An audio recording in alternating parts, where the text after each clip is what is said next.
বিবেক কাজে লাগান, এখনো বিবেক আছে যাদের কাজে লাগান। বিবেক কাজে না লাগালে আপনি আল্লাহর কাছে নিকৃষ্ট কুকুর, শুকুরের চাইতেও খারাপ বালহুমা দিয়েছে।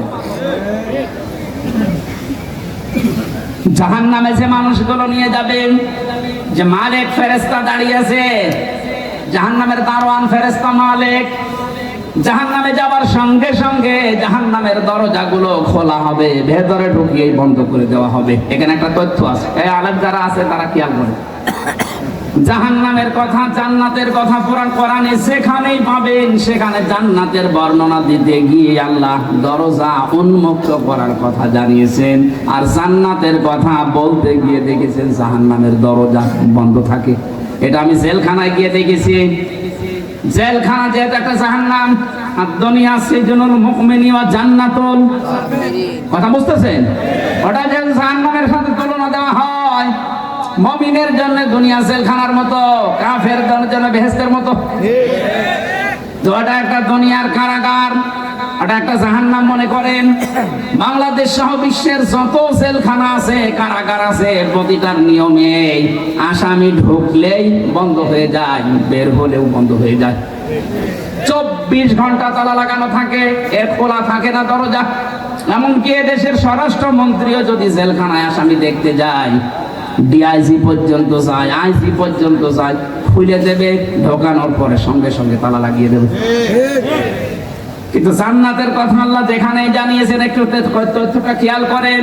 সূরা জুমার 71 নম্বর আয়াত, হাত্তা ইযা জাউহা ফুতিহাত, এখানে ওয়া নেই, কিন্তু জান্নাতের কথার 2 আয়াত পরে আছে, সেখানে আছে হাত্তা ইযা জাউহা ওয়া ফুতিহাত।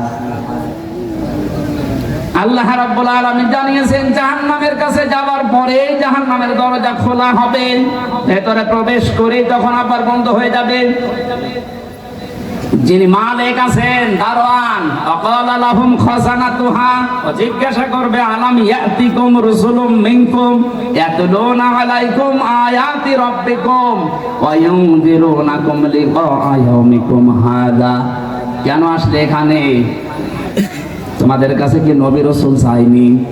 নবীর উত্তরাধিকারী যারা, তারা চাইনি আল্লাহর আয়াতগুলো তেলাওয়াত করে এই জাহান্নামের বর্ণনা দেয়নি?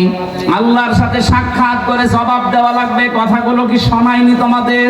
তারা বলবে ক্বালু বালা ওয়ালাকিন কাযযাবনা ফাকাযযাবনা ওয়া কুলনা মা নাযালাল্লাহু মিন শাই।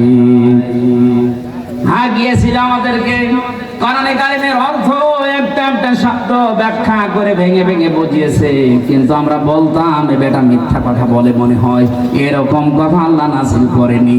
এ বাংলাদেশে চরিত্রের মানুষ নেই, তাই বলেন না কেন? এত খোলাখুলি বলার পরে ওদের বিশ্বাসই হয় না, খালি উল্টা পাল্টা রাজনীতির গন্ধ খোঁজে।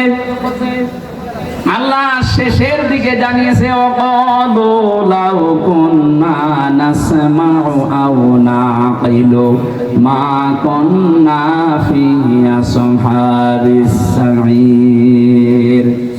শেষ পর্যন্ত এই মানুষগুলো বলবে, হ্যাঁ আমরা যদি ওই সময় শুনতাম আর আমাদের বিবেককে যদি কাজে লাগাতাম, তাহলে আজ জাহান্নামে সাঈরে আসা লাগতো না। তার মানে যারা বিবেক কাজে লাগাবে না তারা জাহান্নামে যাবে। আরো জোরে বলেন। আমরা এখনই সতর্ক হওয়ার সময়, আর সময় নেই, এখনই সময়।